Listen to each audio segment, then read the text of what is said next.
Coruscant is back, baby! Welcome to Voice of the Fat Mantis and my review of Star Wars Rogue Zero, otherwise known as ANDOR.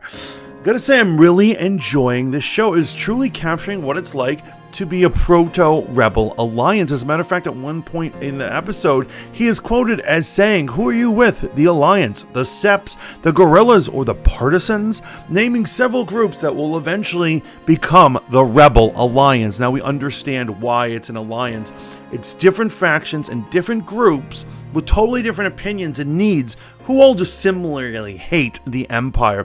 And that's what a real rebellion is about. And I like that they're capturing these kind of details that would not normally be needed to be picked up in normal Star Wars movies. As a matter of fact, I learned all sorts of things from this series, particularly this episode, such as Mednog, which is like a healing potion almost, that accelerates your healing processes. But of course, what he really wants is that Bacta, which his rebel friends were able to give him. But first, I'm going to need to beg you to like, share, and subscribe to Voice of the Fat Mantis, guys. Starts off directly as the last episode ended. They actually start off immediately after, and they have a little fun, few conversations out in outer space in orbit of Ferrix, including they discuss the Mednog. They had that line that I talked about before, and later on, my man as a luck charm gives him a Kyber crystal, and it looks like a blue one. I'm trying to make an Easter egg connection, what this blue one will end up being, like whose lightsaber it will end up being part of. I don't know, but it was pretty cool to be included. Now, in order to do his spy thing, Andor takes on a fake name, and it's Clem. This is Clem Fandango. This is Clem Fandango. This is Clem Fandango. This is Clem Fandango. And this is Clem Fandango. And this is Clem Fandango. Can you hear me? Is Tony Gilroy and company, are these guys all Brits? Maybe they are, because this show does a great job of representing the British. My eyes light up when I got to see the meeting at the Imperial Security Bureau on Coruscant. I love that Coruscant returned. It was definitely a missing part of the sequel trilogy, and here we have it in all its glory. We get to see the Mon Mothma scenes, where we get to see she's driving like the equivalent of like a Cadillac, a hover Cadillac. You get to see what a wealthy Coruscanti is, but then we get to see the Imperial Security Bureau. Loving that whole scene. And we get introduced to not only the head of it, but we also get Daedra, one of these evil Imperials. She's a scumbag. She's blonde, but not a natural blonde. And she takes a serious interest into everything she hears about Ferrix, particularly when she hears about the Star Path unit that was stolen out of the Steerhead complex, which makes it her jurisdiction. And part of the subplot is she's fighting for control over who gets to investigate. My theory is that Daedra is none other than Cassian Andor's sister. As I just said earlier, her hair is not a natural blonde. And it's clear that people who are from Kenari don't want anyone to know this. It might be illegal, or they may have seen something. Whatever happens at the end of that mining story, they don't want it to be known. So it's possible that she's covering up her Kenari heritage as well. And it seems that they're all dark-haired, dark-featured Caucasians, and she's probably covering this up by bleaching her hair. Andor claimed that he just walked into Imperial bases, put on their costumes, and he was like, and I just took it. That's how easy it is. We all know in the future that is how easy it's going to be to steal from the Empire.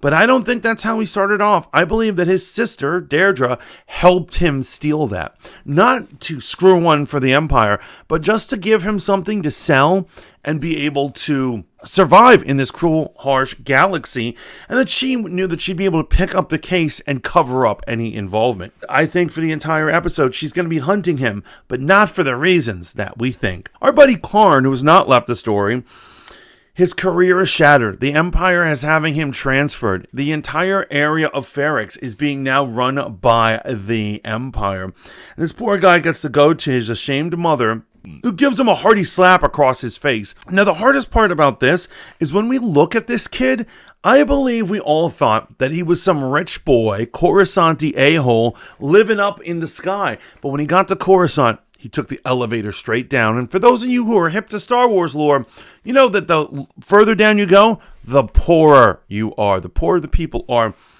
It looks like that he is at least working class, if not lower, and this was his one chance to make something of himself, which might explain why he was such an anal a-hole, man, like seriously.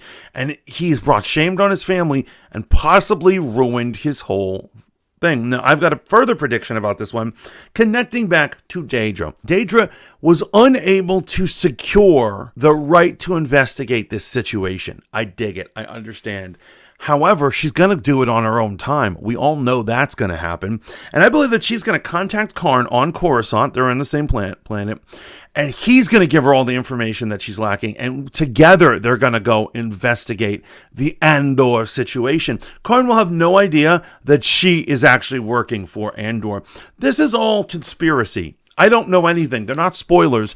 They're just me speculating, wild speculations. And it's interesting that the old guy who recruited Andor, I don't think we're given a straight up name for this guy. He doubles as a dealer of antiquities in Coruscant and clearly a wealthy gentleman.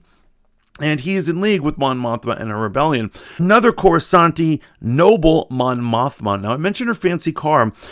What I find very interesting is when she got home to her apartment, it's clear that her husband is not part of the rebellion. Her husband almost seems like he's into the politics of the Empire. It's almost like a hyper-liberal and a hyper-conservative have somehow married. They should have a radio show, come to think about it. And she's kind of tolerating him. How long they're going to stay together, I don't know. If I had to predict anything, I bet he's going to die. It would make her life a lot easier, probably. But this poor woman, she's a wealthy woman doing a Rebel Alliance thing, doing her senator thing, and she has to come home to this husband who wants to hobnob with the Coruscanti elites. I actually love this because this is showing us different aspects of Star Wars that we don't get to see. Dirty rebels, outcast soldiers, we always get to see. But now we really get to see what it is. In the prequels, I didn't really believe that Natalie Portman was rich girl. Like, she's kind of rich. I don't know. She's kind of there. But Mon Mothma, she's one of those wealthy Karens that you just, you hope like goes bankrupt from a bad business deal or something like that. On the surface, we do not like her. And that's what is perfect about her cover. I'm so into it. Now, in closing out, we've got to talk about Andor and his group of rebels. Now, he is going to be stealing the Imperial payroll for an entire sector down on this planet, Donnie, I want to call it. And he meets a group of ragtag rebels. Now, I think we've seen these kind of cliches before. We saw them in Rebels. We saw them in Rogue One. And this group is clearly not as cool as either group. Now, I think they were just okay. And I think that's probably because not a lot of them are going to survive this event, this heist that they're going to pull off. But I think it is important to the plot about what's going on here. But I gotta say, out of all the least impressive parts of this episode, I'm gonna say it was his new crew that impresses me the least. Now, if we have to go more on instinctual prediction of what's going on, their leader, this female leader, seems to have issues with the old guy who dropped him off. So I'm guessing, if I had to guess, he's her father, and I bet that's going to be revealed later on. I got so many predictions. Watch me be wrong. The Fat Mantis is not always right. But you know what? I love a show that makes me speculate, that makes me theory craft. That's what the fun of television is. Like Star Wars Andor is giving us a lot. No, so ultimately, I'm going to give this episode a 9 out of 10. I loved it. We don't need action to have a good episode. I'm just enthralled by everything that they're putting out here. Adult Star Wars is what I've always wished for, and now as an old man, I've finally got that. But the real question is, what did you think of it? Please let me know down in the comments. Remember to like, share, and subscribe to Voice of the Fat Mantis for more Star Wars reviews, Andor praise, and more Rebel Alliance analysis. Until next time, ciao for now.